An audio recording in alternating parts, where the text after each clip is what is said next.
La Chambre commerciale de la Cour de cassation vient de rappeler et clarifier les conditions cumulatives de mise en œuvre du devoir d'information précontractuel.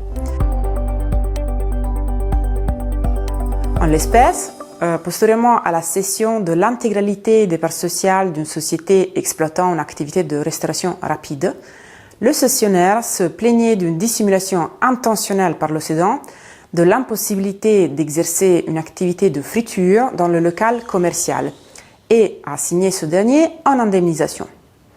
Le demandeur au pouvoir soutenait que le caractère déterminant de l'information relative aux restrictions d'exploitation découlait de la nature même de l'activité cédée.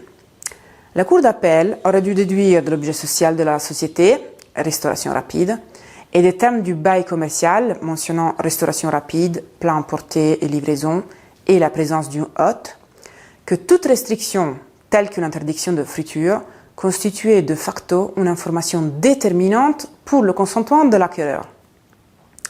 La Cour de cassation considère que l'article 1112-1 du Code civil impose une double condition.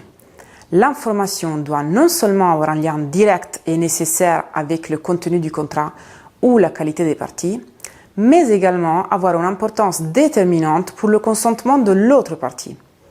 La partie qui se prétend victime d'un défaut d'information doit établir le lien de l'information avec le contrat, mais surtout démontrer par des éléments de fait laissés à l'appréciation souveraine des juges du fond que cette information était une condition sine qua non de son engagement. La seule nature de l'activité ou de l'objet du contrat ne suffit pas à présumer de ce caractère déterminant.